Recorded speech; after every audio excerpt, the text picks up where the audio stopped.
Welcome to this episode of the Down the Pub podcast. We're looking back at the game from the weekend against Ottawa. It was a game we should have won, and you know, I think if we said beforehand that this was we would have got a point. A lot of people were saying we would have snapped their hand off, blah blah blah blah blah. But it doesn't feel that way. It's like it's a game we should have won. We should have seen out, and a heartbreaking um, goal in the 101st minute of the game, I believe. So, as always, Gary and Chris are here to break down what's going on with the game and give their thoughts and views on what's going on. So, how's it going, Gary? How's it going, Chris?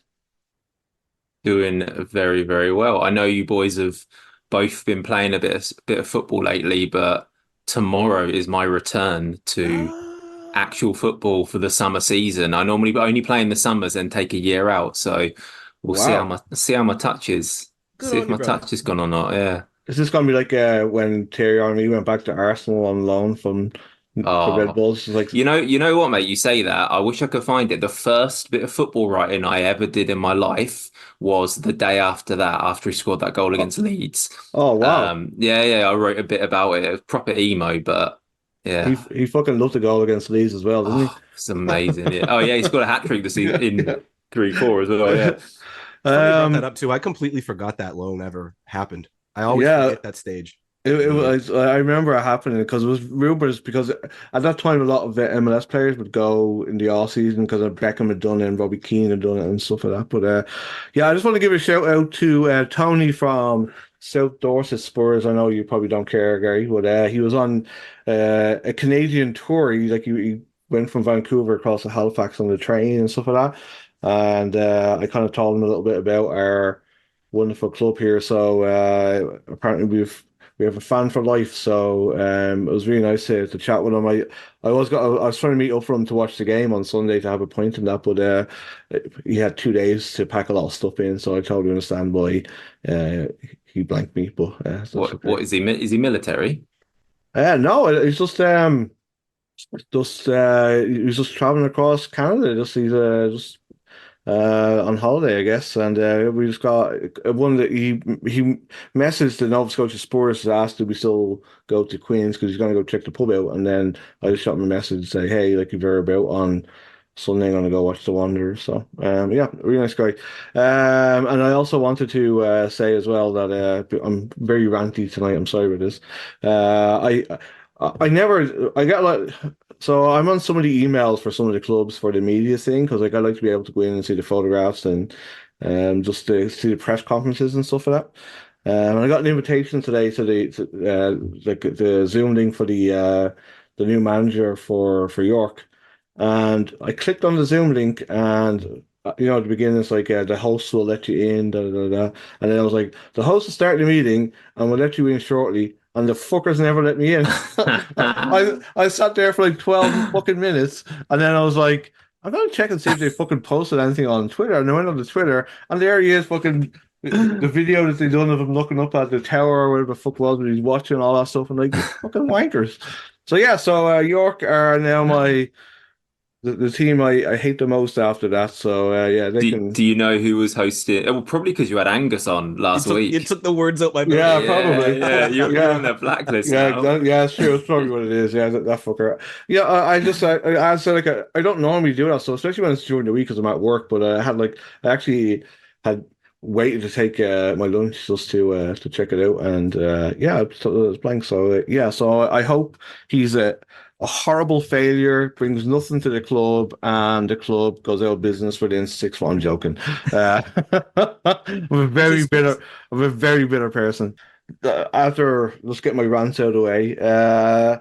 So this game, I'm gonna start with you, Chris, first. So it was an incredible start for and yeah, obviously Otto had changed a few of their players because they'd played like 3 games in 8 days or something like that, I think it was. So obviously they were probably running on fumes too, but we were right out the gate. So we obviously you were impressed, I guess, by the start and stuff like that. But did you are we surprised at the fact that we went for the juggler like as quickly as we did? Surprised, yes, but super happy because if there's anything that I've been crying for all season, it's just to start the game at least matching the opposition's energy. And this was the first time all season where we exceeded the opposition's energy. Your point is totally accurate, Anthony. Yes, they were coming in with some tired legs, a little bit of emotion after the tough defeat to Pacific. You know, that there was an ambition with the club that they were going to go on that run in the Canadian Championship this year. Sort of a cockiness that they were the one CPL team that could represent in the league final and stuff like that. You know, you don't want to say it kind of deflated their balloon a little bit or maybe gave them a bit of a reality check, but I actually was worried coming into this match that Ottawa were going to be hungry and angry because of what happened against Pacific. So I was pleasantly surprised and fulfilled to an extent too, because I know that these guys have that in them. We actually started matches quite well last year, whereas previously through Stephen Hart's era, we were slow starters. So I think a big part of that, and maybe Gary can get into this a little more nuanced with his tactical knowledge, but the 4-3-1-2 or whatever the heck it was beautiful. And it was out of the box. There was some creativity and some whimsy that we know Patrice has, but we haven't really seen any of those elements this year because he's trying so hard to push this new system. And then he's been reverting back to the old system.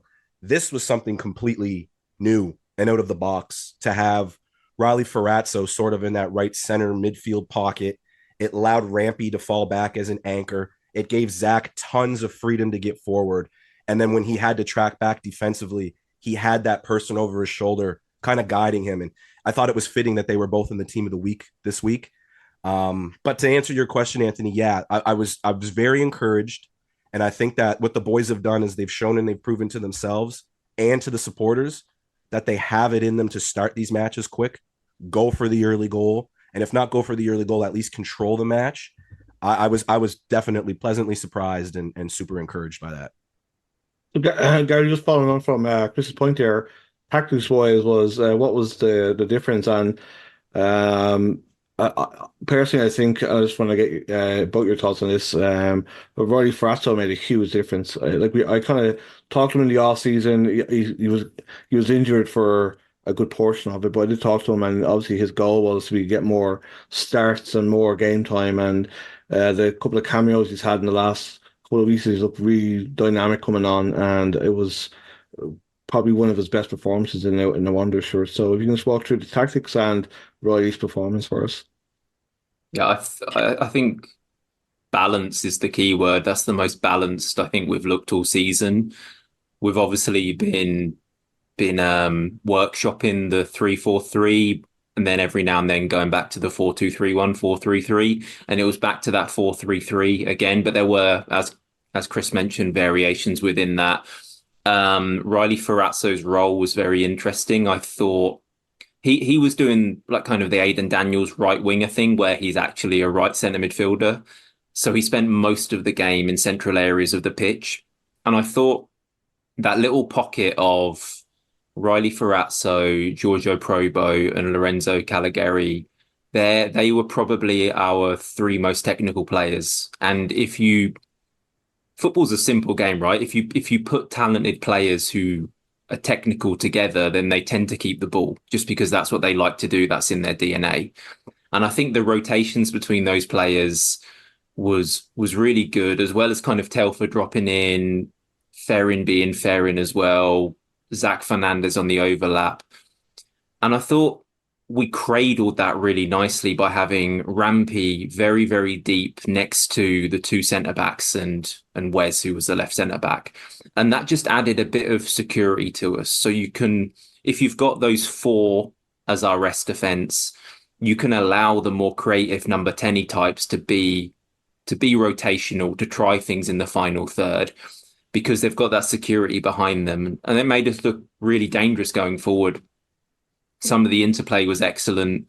And I just felt like we looked like the 2023 Wanderers again. And that actually, the whole first half felt like a Halifax versus Ottawa game from last season, where both of our identities were very set. We were the protagonists, the ball playing team who controlled things, and Ottawa the defensive team that tried to hit on the counter-attack.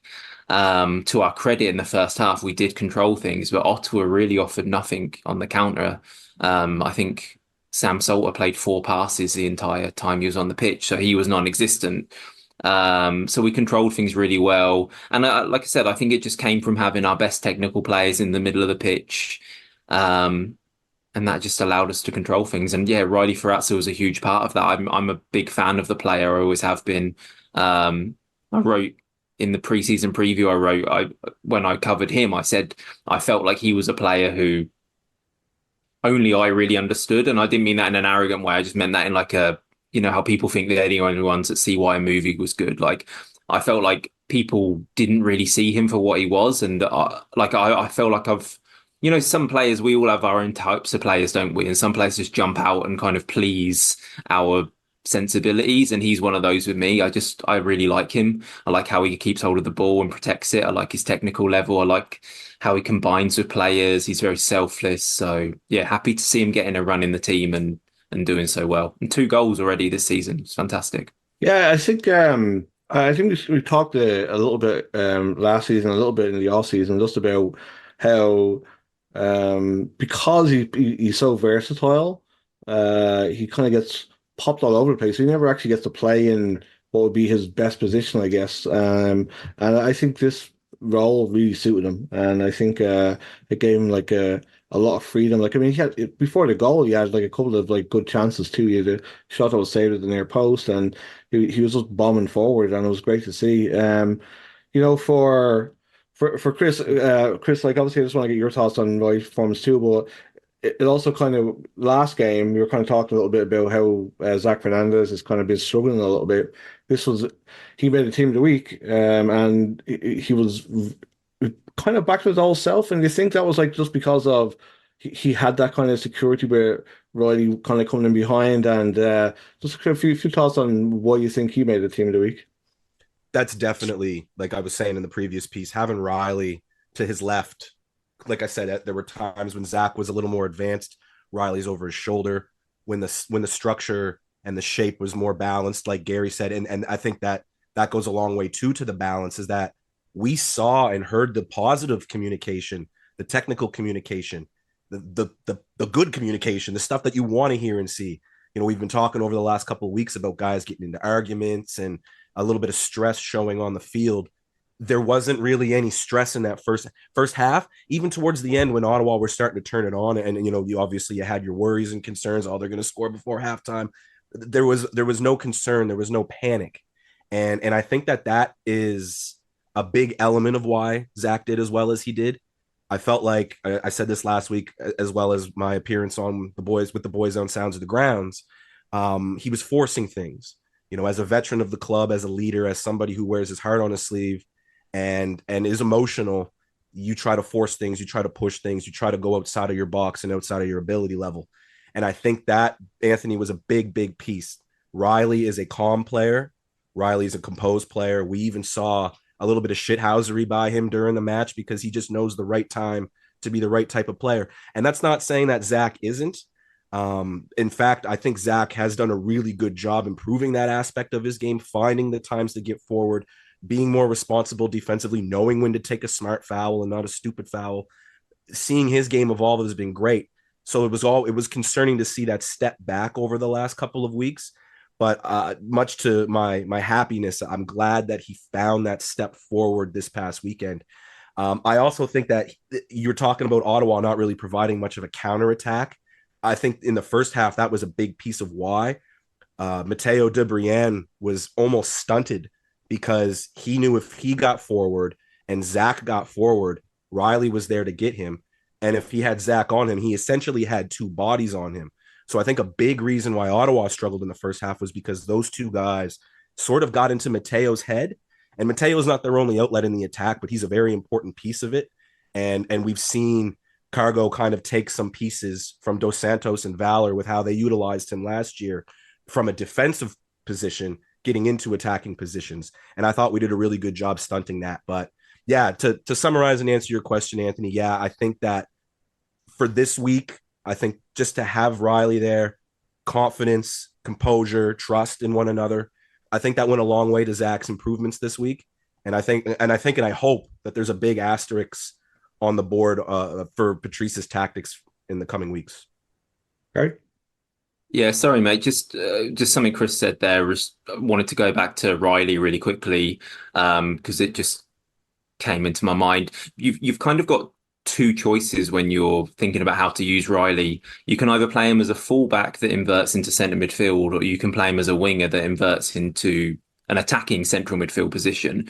And I think the reason we're moving away from him being a fullback that inverts into central midfield as a holding midfielder is because Lorenzo kind of causes a bit of redundancy in what he does because Riley wants to be the one that kind of roams about and touches the ball a lot and passes it. So I actually think it's really smart to play him as a right winger who drifts in because he can touch the ball a lot, but he's not getting in Lorenzo's way because he's in the final third of the pitch instead. Yeah, and I just wanted to kind of co-sign that idea. I think I think Wes had a really good game too. Like his run for the goal. We kind of touched on it a little bit like last week where he kind of was running forward and kind of forgetting where he was supposed to be. But what happened, Rampy kind of sitting back, kind of gave him that freedom to run forward. And I think we kind of miss when he played for Edmonton, like he was pretty much a winger and he was so effective and so good at it. It was great to see the kind of old Wes kind of like his run for the goal was phenomenal. But I kind of wanted just to get your thoughts on, Ryan Telfer's obviously had a little bit of I'd say a rough start. He was always kind of be on a hide until Wilson comes to Halifax after or whatever, and his performances, a lot of people have kind of been critical. But he has actually stepped up in the last couple of weeks, and this was a really good performance. So I just kind of want to get your thoughts on his link-up play, Gary. Yeah, very quickly before I do, I think you're absolutely spot on with what you just said about Wes, by the way. Like the reason he could go forward and Zach could both go forward is because Rampy was very, very disciplined. And I have no doubt that was something they talked about in training after a couple of those York goals, because we always need to have that base of three defenders if we're attacking for security. And so Rampy, look around you. If both of the wingers are up, you're not going anywhere, mate. You're staying right there and you're dropping in alongside them. So, Ryan Telfer, yeah, I like, he's really grown on me, actually. I don't feel like we did him any favors by playing him as a left wing back early in the season. Yeah. I think really the coaching staff probably didn't want to play him there either, but there were injuries and people were out of form. So it was kind of a needs must. But I think that kind of unfairly painted who the player was. I think for us, he's a very, very useful striker. His movement is excellent. He's got soft feet. He can play wall passes. He can back into players. He can link up with the wide players as well. And if he had finished that chance he had in the first half, that would have been goal of the season contender. Just the way he created that chance for himself out of nothing. Yeah. He made that goal for himself, and I'm so sad for him that didn't go in. But he's been a danger. He's two goals, right? He's got two goals for us, including Can Champ, which is not a bad return over 7 games for a player that isn't really a striker. I think probably most people would think of him more as a winger, wide forward type. So yeah, it's just it's a shame for us, not a shame for him, but it's a shame for us. He's going away with Trinidad now because I feel like he was really finding his feet and finding some rhythm. But I mean, there's no greater honor for a player than to represent their country. So you obviously want him to go. Yeah, I mean, like so as you mentioned, like his whole play, but like some of his like little touches to around the corner, like really opened up a lot of space for us, and it kind of makes players like defenders kind of second guess themselves. If I get tight to him, he's going to flick around the corner, but if I back off, he's going to try and turn me. So it was kind of gave a lot of problems to Ottawa to kind of work out how to defend them properly. 3 weeks in a row now. In the last 2 weeks, no coincidence against former teams. So, maybe he's got a little bit of a chip on his shoulder. He wants to prove these guys wrong. Because from what I heard, he wanted to stay in Ottawa, especially, but things just didn't quite click. And he went on to do great things in the States. So I think everything worked out as they should for everyone. But yeah, like you said it, Anthony, I think, yes, his start to the season wasn't spectacular, but as Gary had mentioned, kind of being played out of position, kind of forcing him into the system, trying to get him acclimated to, back to the league standards and then into Patrice's system during sounds of the grounds. Look, 2 shout outs for the boys by accident. Sorry, Anthony. When you guys did pints with Patrice, Pat gave him a glowing review almost. I don't remember who asked the question, or if it was one of you guys that asked the question, but he seemed to have almost an antsiness and an anticipation to work with Ryan. He basically said he was the first phone call he made, if I'm not mistaken. Like once he found out that Ryan wasn't staying in Miami, ring, ring, ring, come play in Halifax. So I think, Anthony, you're right to an extent, and to a full extent almost, actually. There was kind of an expectation and a pressure by the fan base because he's the bad guy. You rarely see the bad guy play for the club that, call you the bad guy. And I know Ryan knows, talking to him during the preseason, Mom spoke to him when she brought dinner. He's very aware of how our fans felt about him. So to his credit, to actually come play for us, knowing that we weren't necessarily going to be open arms, teddy bear hugs, it's earned my respect as I've seen his performances improve, because he's putting his head down. He's working hard. He's not quitting or giving up or showing any signs of even despair at his poor performances and the way the team has played. In fact, like I said, this is 3 weeks in a row now. We didn't play great against York. We didn't play great against Valor, but Ryan Telfer did. So I think that where he was put against Ottawa, that wasn't Ottawa's best back line. So with his experience and his ability, he took full advantage of that. And I think with Ryan, that might be where he fits into the system situationally as time goes on. Maybe Pat's going to match him up with some inexperienced fullbacks on the wing. Maybe he'll see one of the two center back pairings only have so many minutes this season. So we'll put Ryan right on him. His back to goal play is extraordinary. I didn't realize how good he was at holding the ball up, which is interesting because he is a winger. He's not an out and out striker, but he has maybe the best hold up ability for a striker that we've had at the Wanderers over the last 6 years. So I have to say kudos 100% to Ryan, and long may it continue. So obviously I've been kind of putting off talking about like the big point from the game, the yellow red card for Thiago. It did come on the back of a phenomenal goal actually for the two goals were really, really good. Like I think Adam Jenkins said in commentary, the first goal was the goal of the season, which I think he was a little bit over exuberant in that, but it was a really, really good goal. But the second one I thought was a fantastic goal. So, just kind of want to get your thoughts on the yellow, and then obviously like the second yellow. Gary, what were your thoughts? I know you're not one to go crazy on referees or whatever like that, so I don't want to put you in a corner, but I just kind of want to get your thoughts on it. If it felt like one of those situations where like two things can be true at the same time. One thing is I feel like the referee could have taken the temperature of the game a little better in that moment. But also, if you're Thiago Coimbra, you can't give him a choice. You Yeah. can't, I can't remember if Chris, you were messaging us privately about this or putting on Twitter. Apologies if it was the former, but you were getting really frustrated the stuff we were doing after the whistle went, and with Coimbra, both of those things were things that happened after the whistle. I get taking off your shirt after scoring a late-ish goal, but it wasn't that late. Yeah. And the second you do that, like the net gain of that is not worth it. But he doesn't look young, but he's still a young guy. So you put that down to that. I think for the second one, I think both him and the referee both forgot that he'd been booked, to be honest. And it just happened in a split second. And you see him do it and think, oh shit. You see the ref get his card out and think, oh shit, because the ref then realizes that he's already been booked. And at the end of the day, you can't really complain because that gets booked. That's a booking. Most times something like that happens. And I just think he was an eager young man who made a small error. And I'm kind of saying I wish the ref kind of recognized the temperature of the game a little better and realized that happened. But I'm also conscious of the fact that the referee finishes this game, then he has to go and have a meeting with the referee representatives from Canada Soccer who file a report on everything he did during the game. And if he hadn't have booked him in that moment, he would have had a check against his name because he didn't make the right decision. So I can't really blame him, but it was just unfortunate all round. Young people make mistakes. It's life.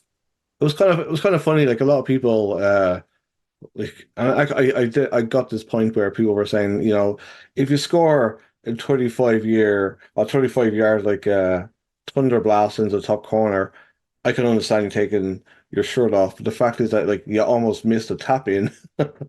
He was lucky that looked like it was gone. Like that was not where he wanted to put the ball.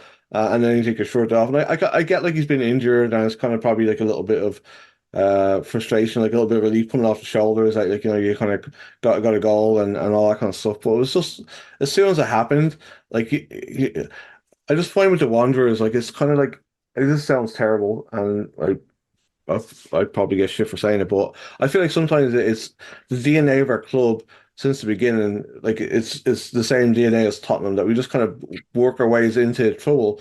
And as soon as that happened, like I said to my friend at the pub when we were watching it, I was like, he's probably going to get a red card now because he does stuff during the game because he's that type of player where like he'll barge into somebody or because he puts himself about an awful lot. So the fact that like the second one, like it was a crappy yellow card, but as soon as you got the first one, you were kind of like, he's walking a tightrope now. And it's just kind of the type of player he is. It just kind of rankled with me a little bit that this is Halifax. This is what we do. Like, and as soon as Ollie Bassett scored, I was like, this is going to be like a last minute job. You could just feel it, you could just sense it. And it was just that then happened and it was just kind of added on to it. But yeah, Chris, what was your thoughts You, on that? Sorry, go ahead, Gar. really quickly on Coimbra, kind of what he reminds me of is, do you remember when Wayne Rooney was first breaking through with Everton, then Man United in England? And the discourse around him was constantly, he's too hyped up all the time. And he's so hyped up, he gets yellows, he gets reds.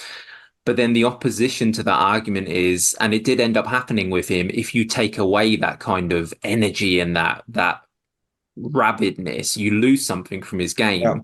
And with Coimbra, I think that's the challenge for the coaching staff. How can you kind of slightly soften those edges so things like that don't happen, but not to the point where you dilute his personality and dilute the energy and enthusiasm he brings to the team? And yeah, that's why they're paid the big bucks because they're the ones that have to like Yeah, polish yeah, it. I get that, but like you can't coach somebody not to take their shirt off. You know what I mean? Like that's down to him, and people like, yeah, he's a kid. I'm just imagining a coaching exercise where players score and then they run off celebrating and the coaches blow their whistle if they start to erase their shirt. Like, stop it. Go You're a do naughty boy. go do 10 laps.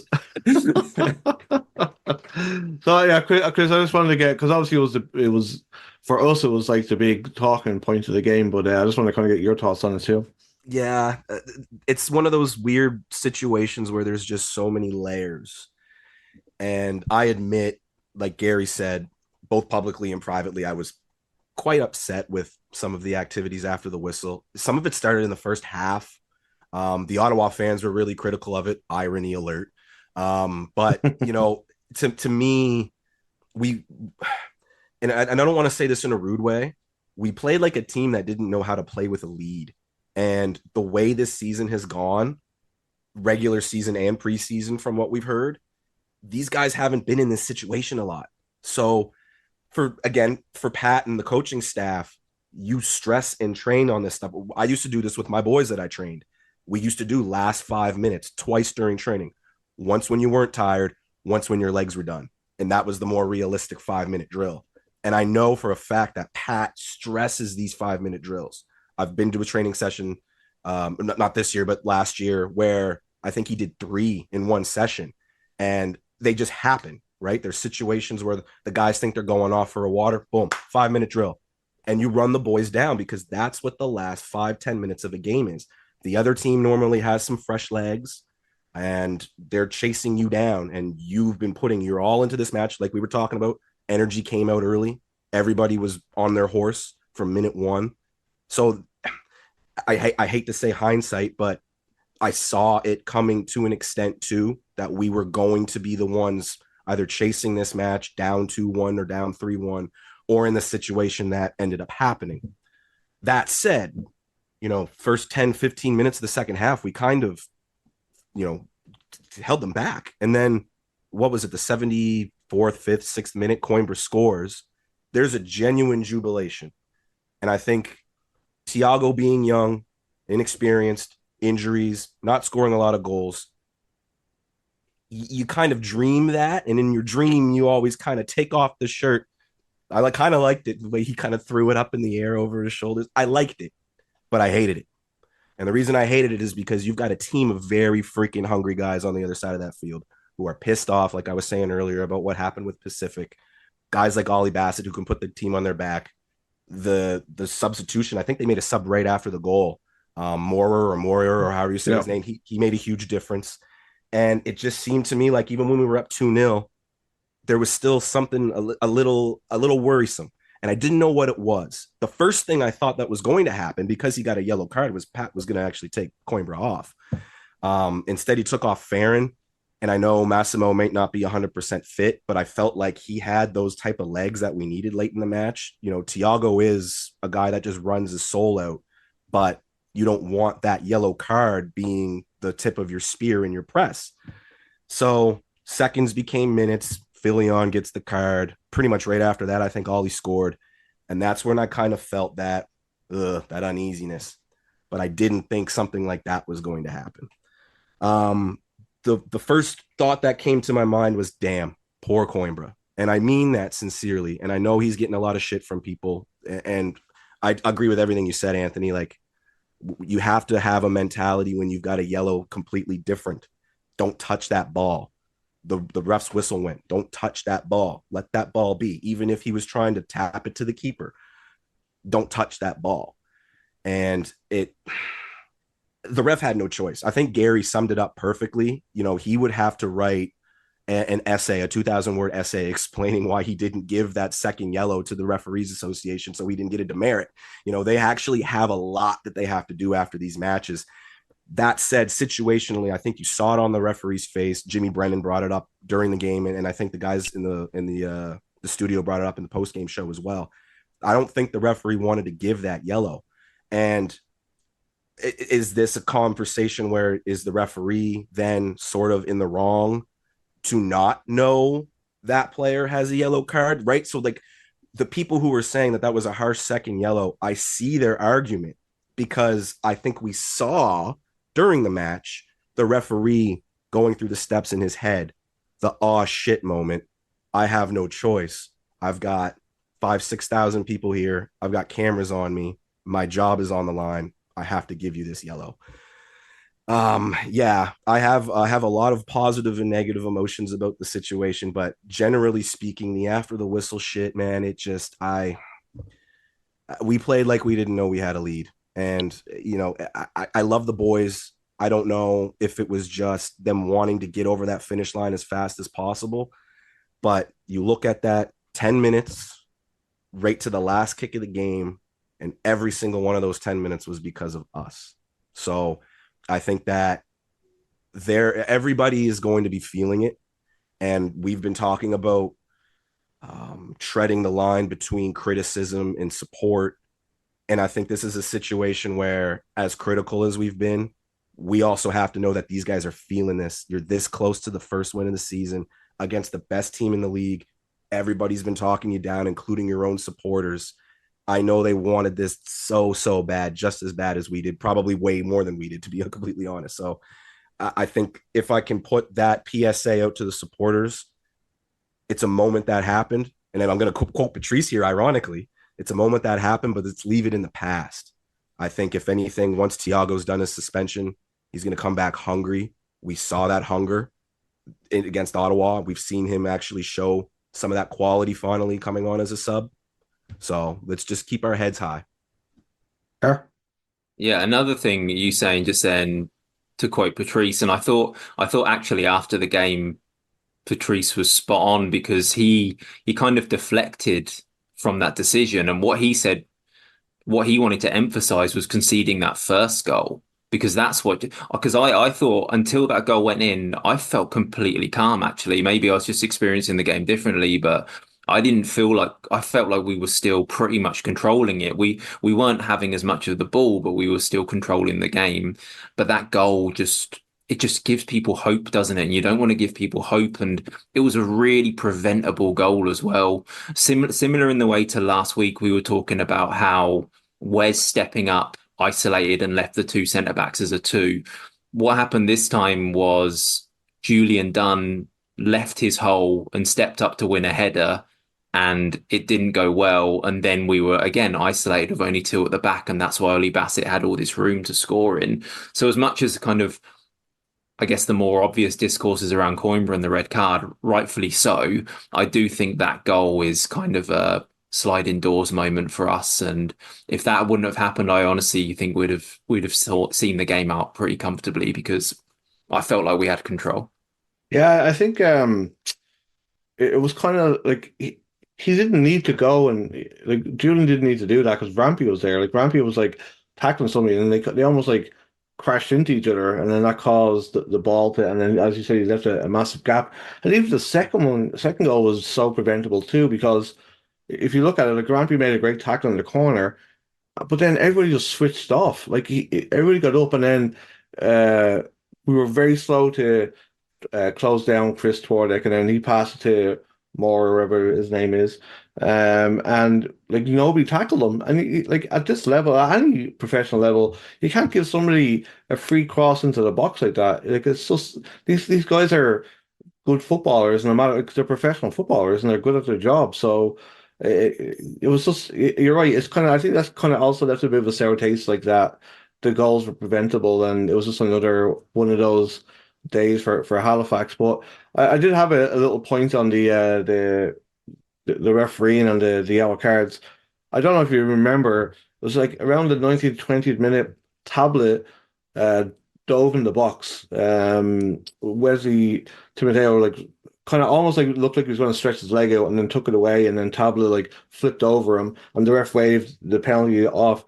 That should have been a yellow card. That was a dive, straight up dive, and then he got booked in the 30th minute. So that would have been him off, and we're looking at a different game. So it's little things like that that I think fans find very frustrating when you look at Coimbra, his first yellow card, definitely. The second one, maybe he didn't hear the whistle, maybe whatever, he just kind of tapped the ball. It wasn't even like he like lashed the ball away, it was like a little tip of a ball. So it's kind of like you look at that and then you look at like Tablet, like a straight up dive. Like as soon as that ref blew the like waved that off, he should have been booked because there was no other thing he was doing there. Like he was looking for a penalty, he dove. So this should have been a yellow card. So that's just my 2 cents on the whole thing. So I kind of want to just get your man of the match, Gary. Who was I liked Provo's performance. I always like Lorenzo's performances, but I think it's got to go to our man Riley Ferrazzo, hasn't it? I think we're probably all in agreement there. He introduced a level of technical security, of calmness, and end products as well. So really happy that he's found his position in the team because I think he's been looking for it for a while. Chris?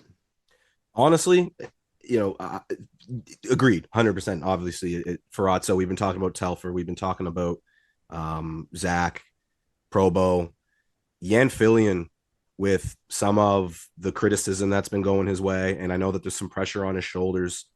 He was his typical composed, aggressive, wanting the ball, not being indecisive, making huge saves. He was the Yan Fillion that we got to know last year, who maybe not as crisp this year as he was last season, but who is.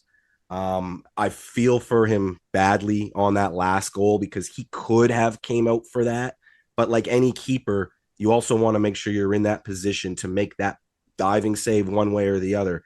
And it wasn't his fault that that header was absolutely perfect. Wasn't his fault that the mismatch happened in the box. Wasn't his fault that nobody pressed the throw in or the cross in, right? So to me, there were a few people saying that, you know, he didn't exactly have the greatest match in the world. His distribution wasn't quite as clean as it normally is, blah, blah, blah, blah, blah. I just look at the save after save after save, him taking those chances coming off of his line. He's my like 1B man of the match because I think, honestly, truthfully, you can't overlook Riley's performance. I think it is arguably the performance of the season for the club.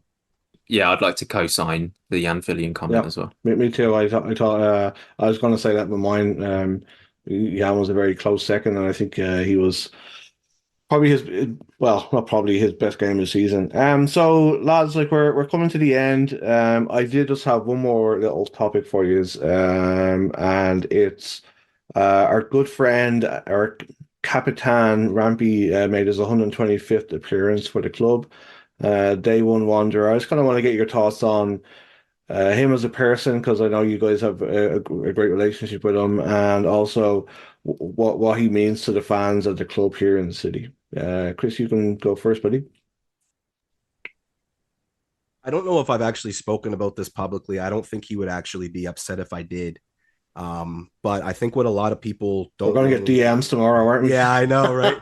Rampy's gonna be like, "Why would you tell this story? Why would you tell this story?" When the boys came home, were back home, there weren't too many returnees from the first season, but Rampy was obviously one of the returnees to come back for the second year. And there was a get together before the pandemic decided to stop everything. But I had a moment with him outside. We were just sitting on the deck talking and chatting, and I asked him how his summer was, and I'm not lying when I say he went on a half hour to 45-minute rant. Life wasn't great for him at the time. He was going through some things both personally and back home, and the homesickness had really weighed heavy on him in that first season. And I remember him saying to me, "Cyril, bro, I thought I was going to retire." And I Wow. just remember thinking to myself, like, when Elton went down, you stepped up and you were arguably our best player in the second half of that first season, Andre. Like, why would you ever consider retirement? After him telling me all these things, you're thinking like you're a professional footballer. Why would you give this up? And he said, because I wasn't happy.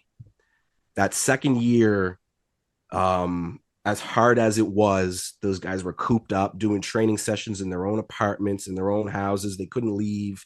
They had to get runs for groceries. You don't even know if there's a season going to be happening. And here's a guy who just finished telling me that he was homesick.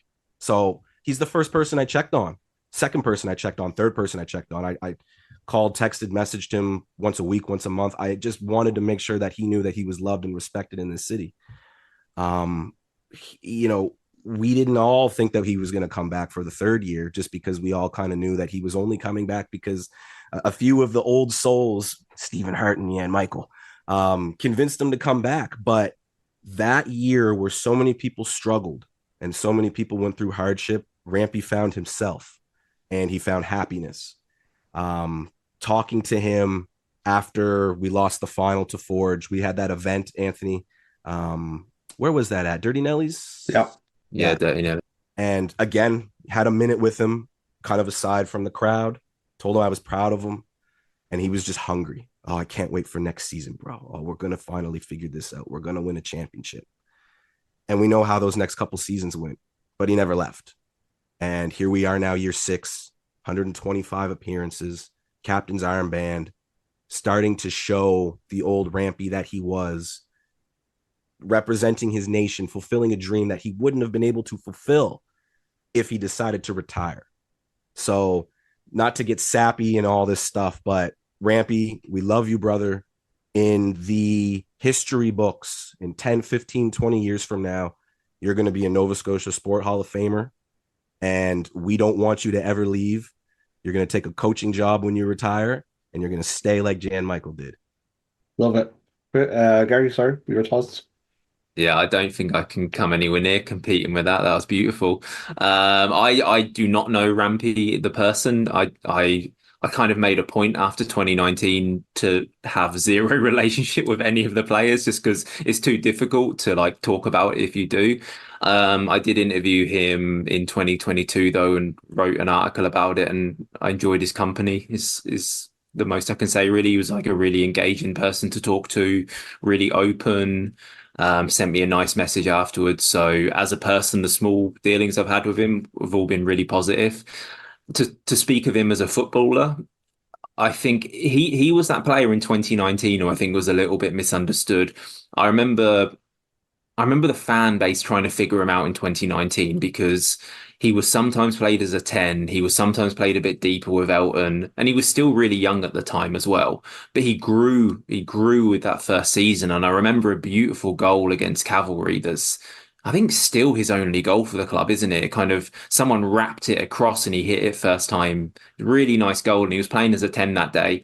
Um, but he's developed since then, and I think when his career, and I hope this isn't for another 4 or 5 years yet, but when his career with us eventually ends, the game I think I'll always remember is the Toronto Canadian Championship Yeah. game.